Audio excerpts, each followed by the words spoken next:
अस्सलाम अलैकुम। अदब जी वस्फ़ मौज़ू ऐं मक़सद। सवाल नंबर पहिरियों, अदब जी वस्फ़ तफ़सीली बयान करियो। जवाब, अदब जी वस्फ़। अदब जी वस्फ़ बाबति मुख़्तलिफ़ नज़रिया ऐं राया आहिनि।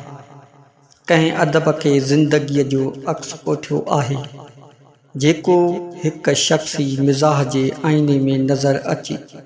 कंहिं वरी शख़्सियत खे गुम करण जो नालो अदब रखियो त वरी कंहिं शख़्सियत जे इज़हार खे अदब जो नालो ॾिनो। कंहिं वरी अदब लाइ अरमा वराए शख़्सियत जो इस्लाह घड़ियो। अदब खे कॾहिं ज़िंदगीअ जी तनक़ीद चयो वियो त कॾहिं ज़िंदगीअ जो ओलड़ो सॾियो वियो।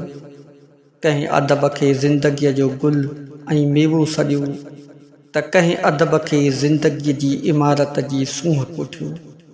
उहे सभु अणपूरियूं हक़ीक़तूं आहिनि। अदब उहो सभु कुझु त आहे, पर उन खां घणो वधीक बि आहे। अल्लामा आई काज़ी साहब अदब जी वस्फ़ हेठीं तरह बयान कई आहे। उहा तहरीर जा अदब, लुताफ़त, तबज़ेब ऐं ज़ीनत वारे अमल ॾांहुं इशारो करे ऐं उन्हनि ख़ूबियुनि जी हासिल करण में मदद करे। हक़ीक़त उहा आहे त अदब इल्मनि जी सभिनी शाख़ुनि ते हावी आहे ऐं समूरनि इल्मनि खे पंहिंजो मख़सूस रंग ऐं रूप ॾेई पाण में समाए छॾे थो। अदब अण मवाद उन मवाद खे थो चइजे जंहिंमें आम इंसान जी दिलचस्पीअ जो सामान हुजे ऐं उन मवाद जो अंदाज़ बयान ज़ाती, दाख़िली ऐं दिलकश हुजे। ॿियनि लफ़्ज़नि में खणी ईअं चइजे त अदब उन खे चइजे थो जंहिंमें इंसान जी दिलि जी धड़कन बंदि हुजे, जंहिंजे माहौल में हलंदड़ चलंदड़ इंसान साह खणंदड़ नज़र अचे, जंहिंजी फ़िज़ा में इंसान जा टहक ऐं सुॾका ॿई ॿुधण में अचनि। दर हक़ीक़त अदब ज़िंदगीअ जो आईनादार आहे। ज़िंदगीअ जो हर मौक़ो अदब जो हिकु मौज़ू बणिजी सघे थो। अदब ज़िंदगीअ जे हर पहलूअ खे रोशन बि करे थो त उन ते तिंज़ बि करे थो। जीअं त अदब ज़िंदगीअ जो आईनादार, समाज ऐं दिलि जो तर्जुमान आहे।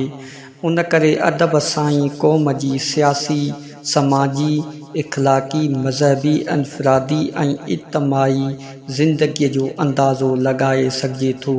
छो त अदब हिकु वसी मौज़ू आहे। हिन जो काइनात जे हुस्न ऐं कोझाइप तोड़े इंसान जी जज़्बाती दुनिया सां सऊं सिधो वास्तो आहे। जीअं जीअं वक़्तु गुज़रंदो पियो वञे तीअं तीअं न अदब में वाध ऐं वेझ पई अचे, पर ख़ुदि अदब जी वस्फ़ बाबति लिखिया पिया वञनि।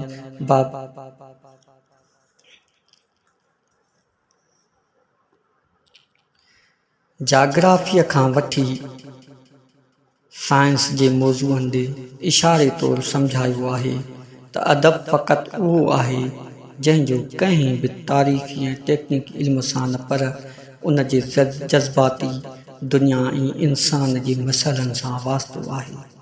पोइ खणी उन जी सम्झाणीअ लाइ जानवरनि ऐं पखियुनि जा किसा बि छो न बयानु कया वञनि।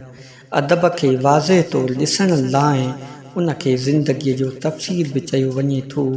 हीअ वस्फ़ वाज़े करे थी त इंसान ज़िंदगीअ में जेकी ॾुख ऐं सुख, मसाला, मरहला, मुहबतूं, नफ़रतूं ऐं ॾाढ ॾहकाव ॾिसे पसे थो, तंहिंजो तहरीरी रिकॉर्ड अदब जो हिसो बणिजे थो। उन लाइ शर्त उहो आहे त उहो किसे कहाणी, मज़मून ऐं शहर जी सूरत में हुअणु लाज़िमी आहे। उमेद त असांजो ही मौज़ू तव्हांखे ज़रूरु पसंदि आयो हूंदो ऐं असांजो यूट्यूब चैनल ज़रूरु सब्सक्राइब कंदा ऐं बेल आइकन बटन खे ज़रूरु दॿाईंदा जीअं अचण वारो हर वीडियो तव्हां ताईं पहुचे। महिरबानी। Thank U.